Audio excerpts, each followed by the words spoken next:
only about 25 paces away. And these aren't magic shrooms. Can't beat that for a couple dollars, man.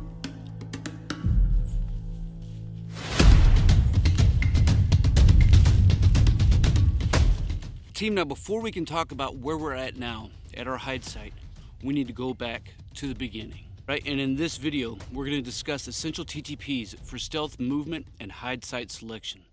I'm going to give you 2 configurations for shelters and 8 principles to avoid detection, as well as some kick-ass chow.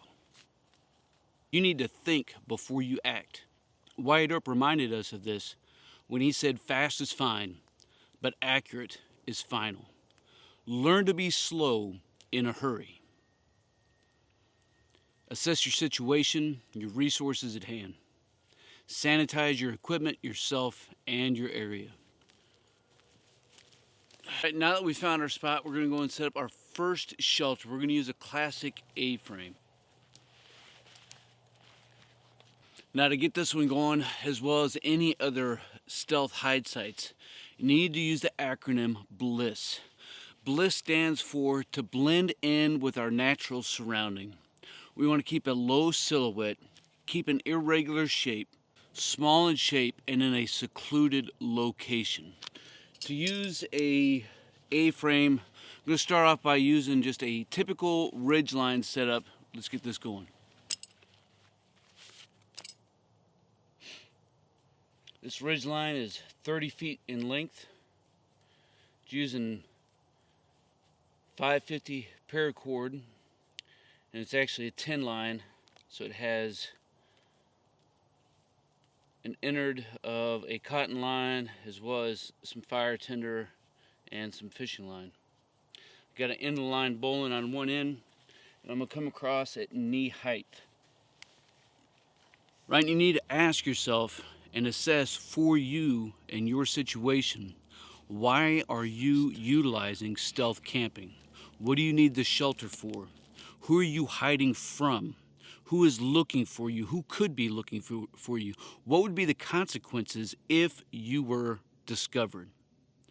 Based off of all of this and the rest of your mission variables, you can begin to plan a hide site that will be effective regardless of the situation at hand.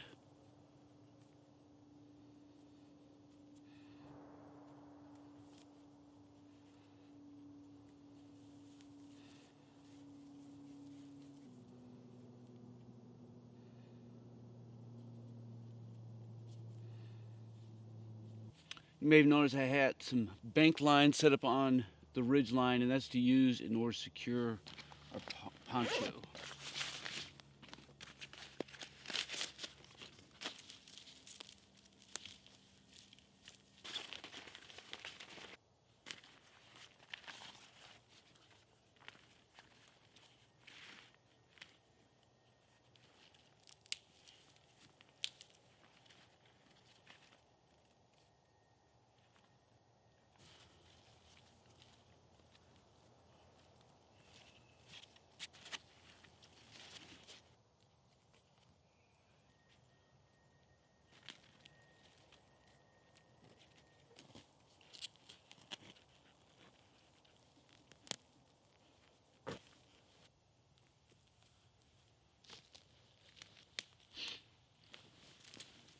Now we've got the 3 set in. We got our kit up inside.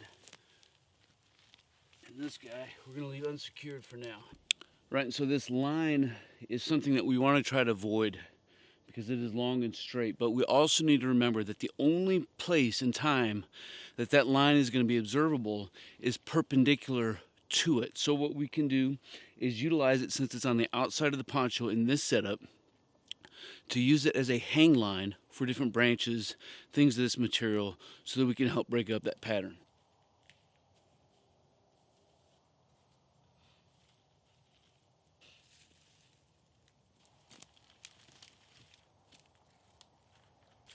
Right, once we think we're in a decent place where we can stop to carry on some of our other priorities of work, we want to make sure that we move out and check our location from the enemy's point of view.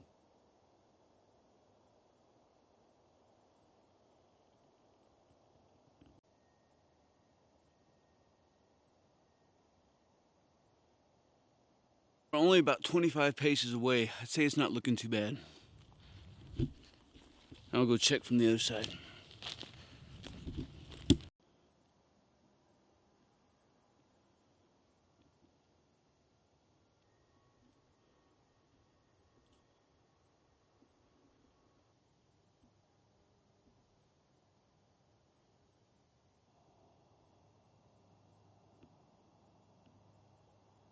Simple, effective, and we didn't spend much time on it. We can continue to improve, but as we can see, it's fairly effective, right?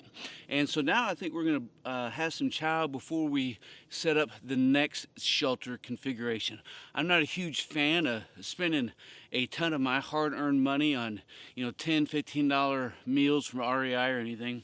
So what we're gonna do is we're gonna make up some ramen soup, and I spent maybe $3, actually less when it's all said and done, because I'm not using all the garlic, not using all the ginger. So 67 cents of meat, about 80 cents of mushrooms, 1 green onion, a clove of garlic, a little bit of ginger, and of course some ramen soup. Now, because we are talking about stealth camping, we want to make sure that we are not cooking over an open fire, because that smoke is going to be easily identifiable. So let's get this thing set up.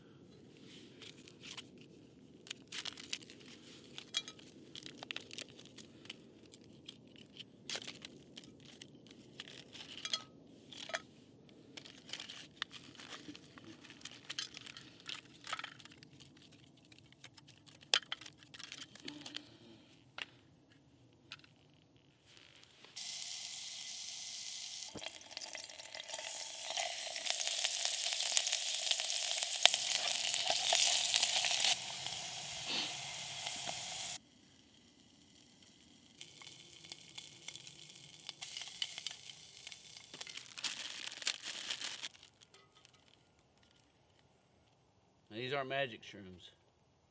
You get this meat in here. Let this thing keep cooking and simming. And so if you're wondering why we didn't secure this corner, it's kind of simple. You can imagine how hard it would be to get in if it was already staked out, trying to crawl through. So we leave this open so that we can get in our hooch.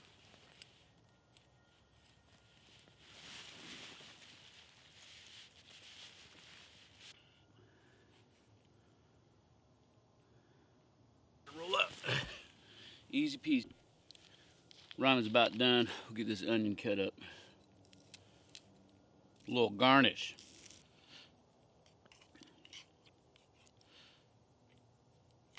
Can't beat that for a couple dollars, man.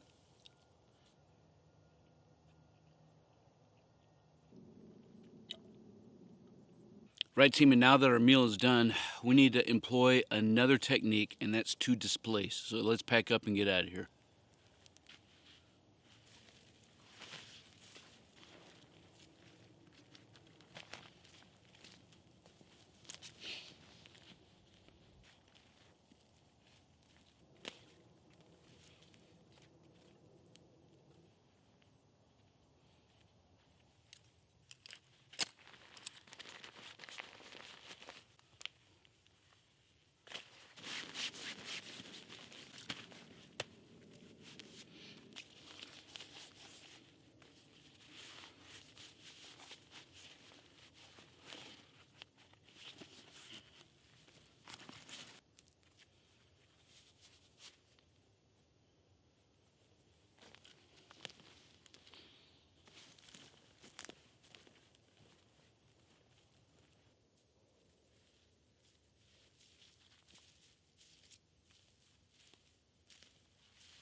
All right, so in keeping with Bliss, we're going to set up a separate type of shelter system using a different configuration. I think we're in a pretty good little cubby spot. I got some good natural vegetation which is going to help conceal the site. We're well away from any activity that may be around us, and so let's get to this.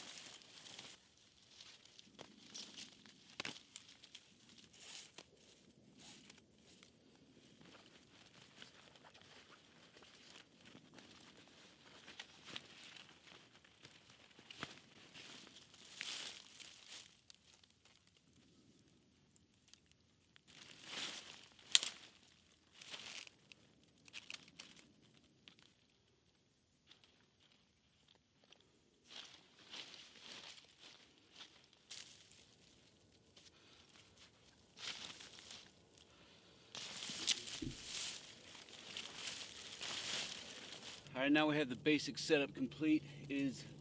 Fits Bliss, I think, pretty well. It's blended in. It has a low silhouette, and this one is way more of an irregular shape than an A-frame, which is going to make it even harder to detect the further away that we get from it. What we can do, again, with that last stake is to put it in after we get in to the hooch, or we can take a stick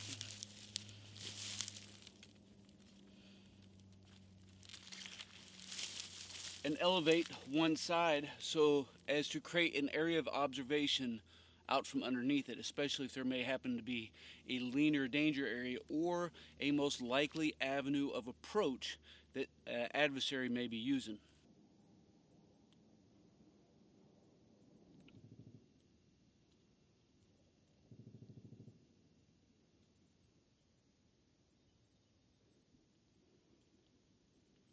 All right, team, let's go ahead and talk about the 8 principles that you need to be proficient in order to effect stealth navigation and stealth camping, right? The first one is that you need to disperse into the smallest element or group as you possibly can, right? And after you have done that, you need to displace often, just like we did in this video, moving from one site up to another. Make sure you're utilizing the terrain to the best of your advantage, utilizing major and minor terrain features, as well as the vegetation, the size, the shape, the slope, the elevation, and the orientation.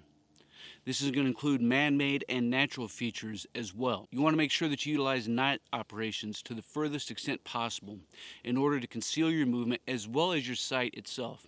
A trick I learned from some Indians back in New Mexico a long time ago was after you set up camp at night and you're done for the meal, you've had your meal and everything is kind of settled down, you want to pick up and immediately move away. Because if you had any type of noise, if you had any type of light infraction, then a adversary could have possibly seen that and fixed your location. So by picking up and moving out, you're going to be more elusive. Minimize movement. This is going to include foot movement as well as radio traffic as well. Send out LPs and OPs away from your position in order to be able to alert back to the main body of any activity coming towards your location. And always check from the enemy's point of view using the sensors that they have available. Team, I hope you enjoyed the content of this one. If you did, make sure you like it. Leave some comments down below. If you haven't already done so, subscribe to the channel so that you can stay up to date on future content. As always, you stay out there, you keep grinding, and you stay stoked.